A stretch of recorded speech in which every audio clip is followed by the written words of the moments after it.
Halo kawan, selamat datang di channel Ferdi Budiono. Di sini ada nggak sih yang terpikirkan dengan perkembangan zaman yang serba maju? Tentunya kita sebagai manusia juga harus mengikuti perkembangan zaman tersebut. Salah satunya contoh pada bidang komputer. Nah, pada bidang komputer sendiri kita mengenal istilah-istilah baru dan ada salah satunya yakni Linux. Nah, apa sih itu Linux? Bagaimana cara menggunakannya? Dan setupnya gampang atau susah? Nah, di sini kita akan membahas itu semua. Jadi, Linux sendiri adalah sistem operasi layaknya Windows ataupun macOS, tapi Linux itu bersifat open source. Jadi, bisa kita ubah-ubah ataupun modifikasi sesuai keinginan kita. Nah, Linux sendiri itu banyak digunakan oleh para developer khususnya, yakni sebagai web server, file server, remote server, dan lain-lain. Buat teman-teman yang belum tahu apa itu istilah-istilah itu, mungkin akan kita bahas di video selanjutnya. Nah, dalam lingkup Linux sendiri itu diciptakan oleh Linus Torvalds. Nah, pada Linux sendiri itu ada dua cara kita gunainnya ya, atau dua cara kita menggunakan Linux itu sendiri, yakni yang pertama ada Linux GUI Interface atau Graphical User Interface. Jadi, interface ini itu cocok untuk para orang awam yang biasa atau yang sehari-hari kita pakai itu seperti Windows ataupun macOS dan kita ingin mencoba Linux. Nah, dengan graphical user interface ini, orang-orang awam bisa dengan mudah menjelajahi Linux karena lebih user friendly gitu ya. Karena tampilannya hampir mirip lah gitu. Terus yang kedua ada Linux CLI interface ataupun command line interface. Jadi command line interface ini dibutuhkan keahlian khusus ya. Jadi banyak perintah-perintah Linux yang harus kita pelajari terlebih dahulu. Jadi tidak disesuaikan dengan orang awam. Contohnya seperti itu. Pada contoh ada if config, yakni gimana kita ingin melihat berapa IP kita seperti itu. Jadi kita benar-benar harus mengetik manual dan kita harus tahu apa yang kita ketik seperti itu. Nah, adapun macam-macam distribusi Linux, yakni ada Slackware, FreeBSD, ZenOS. Jadi yang kalian lihat di depan ini adalah contoh-contoh distribusi Linux atau perkembangan Linux. Nah, adapun instalasi yang bisa kita lakukan dengan Linux yakni LiveCD. LiveCD adalah di mana kita menginstal Linux itu langsung direct di harddisk kita. Jadi ketika pertama kali kita membuka laptop ataupun membuka komputer itu langsung Linux, layaknya kita buka pertama kali komputer ataupun laptop itu langsung Windows gitu. Terus yang kedua ada virtual machine.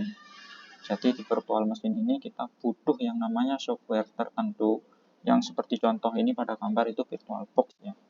Jadi di mana VirtualBox ini itu layaknya emulator seperti itu. Jadi kita bisa menggunakan dua OS. Yang pertama mungkin kalian pakai Windows ya. Terus kalian pengen coba dan kalian coba di VirtualBox. Nah, itu kalian bisa punya dua OS sekaligus dalam satu laptop ataupun komputer. Nah, keuntungannya ya lebih efisien ya. Cuma untuk kekurangannya mungkin pada harddisk ataupun RAM yang minim itu akan sulit dijalankan ataupun ngelek-ngelek lah istilahnya. Nah, di video kali ini kita akan mencoba install Linux tersebut pada aplikasi VirtualBox. Oke, kawan, langsung saja kita coba ke prosesi instalasinya. Yang pertama yang kalian butuhkan tentu software yang ingin kita pakai ya. Di sini kita pakai VirtualBox seperti yang saya bilang tadi. Jadi ketik saja di browser, entah kalian pakai Google Chrome ataupun yang lain, ketik saja VirtualBox. Nah, VirtualBox ini pilih saja yang paling atas. Nah, di sini di bagian halaman utama ini kalian pilih ke bagian download. Di bagian download ini sudah tertera ya. VirtualBox yang saya pakai ini versi 7.0.14. Nah, ini ada banyak teman-teman, ada Windows, ada macOS, ada Linux juga. Karena saya pakai Windows di sini, saya coba pilih yang Windows ya. Nah, otomatis kalian akan disuruh untuk download. Nah, ini kalian save aja. Dan downloadnya lumayan cepat kok teman-teman, hanya 100 MB-an ya. Misalnya kalian punya internet yang lebih cepat ya mungkin lebih cepat juga. Oke, jadi downloadannya sudah selesai ya. Kita langsung setup aja, langsung kita buka. Kalian buka downloadan kalian. Run. Dan kita tunggu teman-teman. Kita tunggu sampai ada box buat instalasi VirtualBox-nya ya.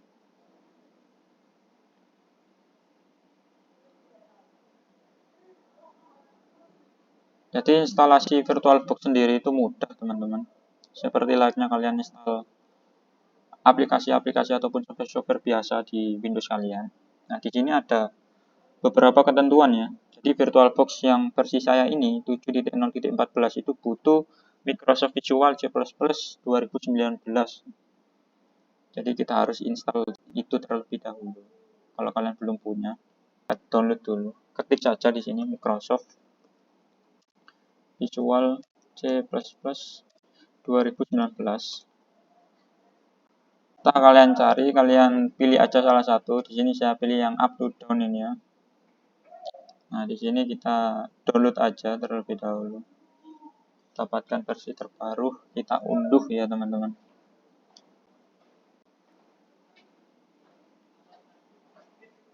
Untuk ukurannya juga cukup ringan ya, cuma 25 MB-an. Jadi lumayan cepat lah untuk proses instalasi.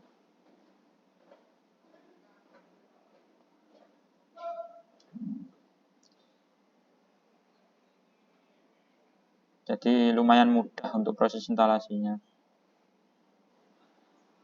Jadi sembari kita nunggu instalasinya, saya mau ngingetin sekali lagi.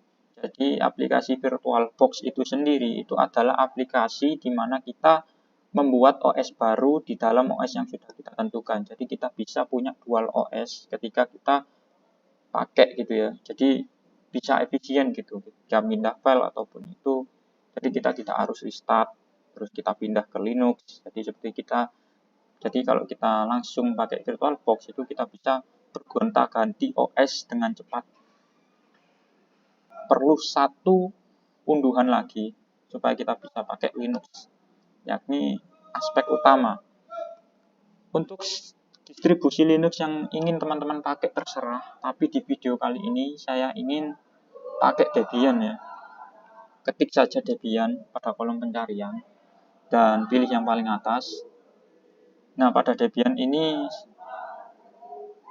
itu ada bagian download. Nah, kalian teman-teman pilih itu. Nah, di sini ada beberapa ya. Nah, ini ada Debian versi 12.4.0, tapi ini versi NetEase ya. Jadi NetEase itu gimana kita downloadnya itu pakai internet. Nah, tapi saya ingin langsung download itu offline gitu ya, ataupun setup nanti instalasi nanti itu offline, jadi gak online gitu ya. Kalau teman-teman pengen seperti itu juga, kalian bisa ke order release.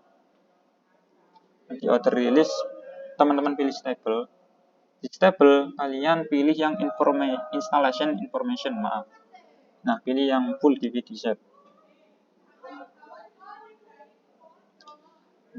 Di DVD set ini ada Debian versi 12.4.0 yang AMD 64 ya. Buat teman-teman yang mungkin pakai 32 bit bisa menyesuaikan, cari lagi. Jadi teman-teman pilih ini saja dan maka akan downloadnya, dan ukurannya ini cukup lumayan, jadi 3,7 giga. Jadi ya sabar-sabar aja. Oke teman-teman, kembali lagi ya. Jadi setelah kalian ikuti step by step tadi, kalian coba buka Oracle VirtualBox-nya teman-teman. Nah, pada tampilan ini kalian pilih saja new.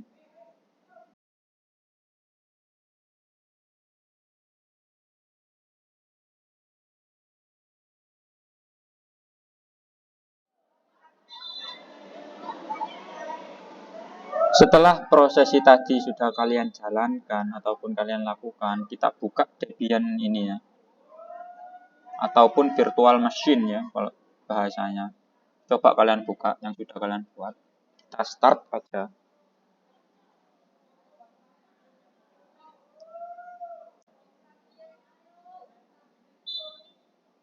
Oke, jadi ini adalah tampilan Debian 12 yang kita pakai atau ISO yang kita pakai. Mungkin kalau teman-teman pakai versi yang berbeda, tampilannya mungkin akan berbeda seperti itu. Nah, ini ada beberapa pilihan yang bisa kalian pakai ataupun kalian pilih ya. Ini bisa kalian pilih dengan arrow di laptop kalian. Bisa pilih graphical install ataupun install. Di sini saya akan pakai graphical install saja. Oke, setelah kalian pilih graphical install nih, langsung kalian disuruh milih bahasa yang akan kalian pakai. Karena saya ingin bahasa Inggris, saya pilih bahasa Inggris. Terus pada country ataupun di mana kita tinggal, karena kita di Indonesia, negara tercinta, kita pilih order. Terus kita pilih Asia. Di sini kita cari Indonesia. Ini dia. Nah, untuk keyboardnya kita pakai United States ya, karena itu adalah standar yang biasa kita pakai sehari-hari gitu, atau keyboard layout yang biasa kita pakai gitu.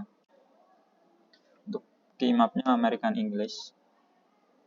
Nah, VirtualBox akan melakukan setup terhadap Debian yang akan kita install seperti itu.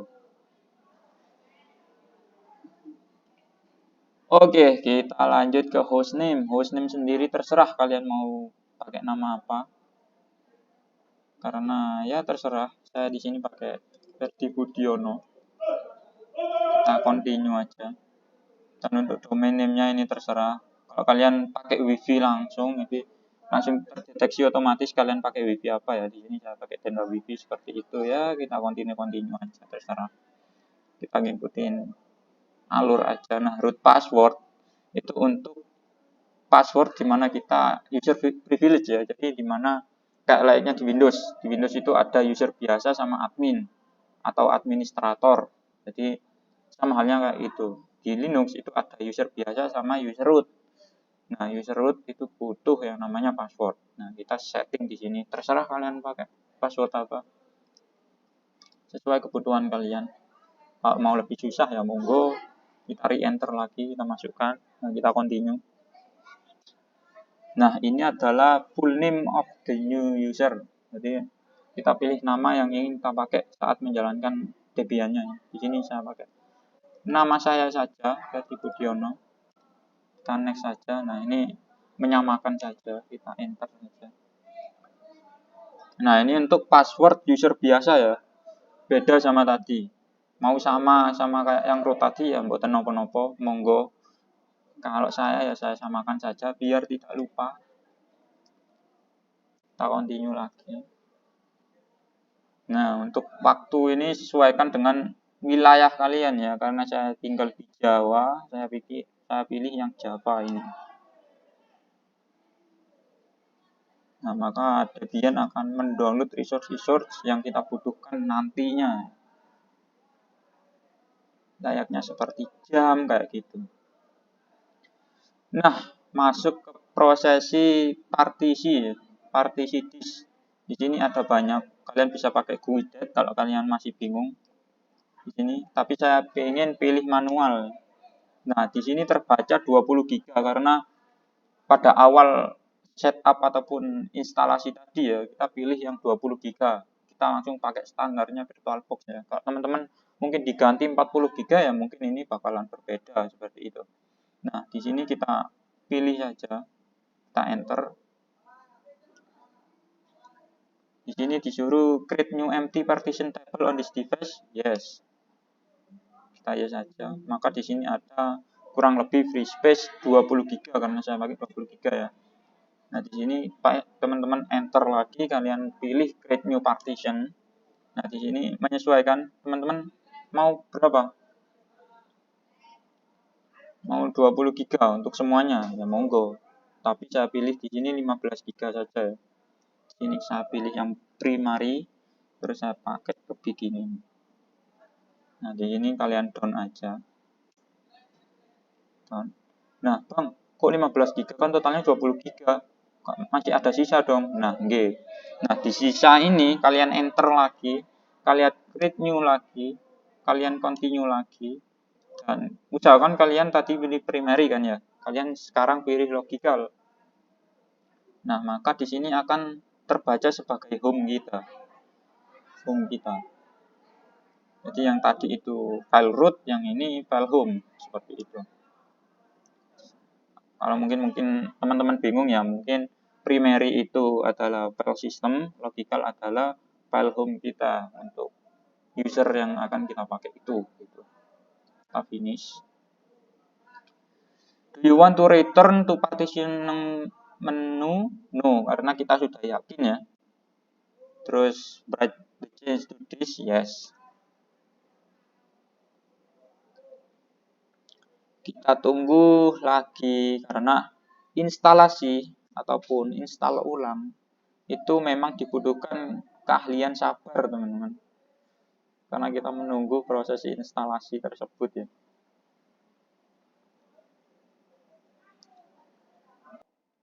Pada bagian ini kita disuruh scan ekstra instalasi media ataupun ISO yang kita butuhkan, tapi kita pilih no saja.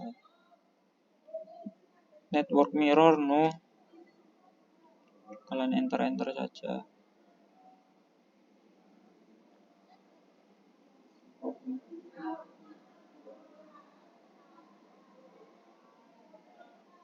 Nah, di sini ada pilihan participate in package usage survey, kita no saja.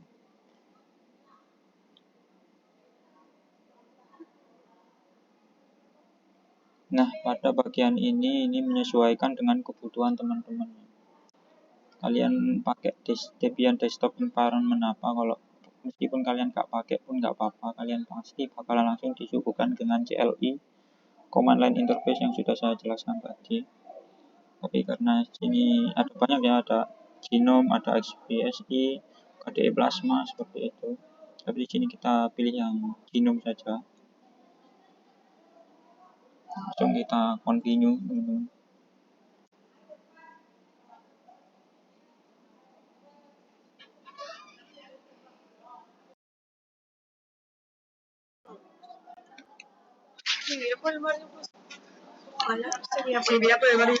Oke, setelah menunggu lama akan prosesi instalasinya, langsung kita disuguhkan dengan grup bootloader. Kita pilih yes aja kalau yang ini. Terus kita pilih yang sudah ada ini ya, yang bawahnya ini /dev/sda. Maka dia akan menginstal grup bootloader yang kita butuhkan untuk Linux yang akan kita pakai.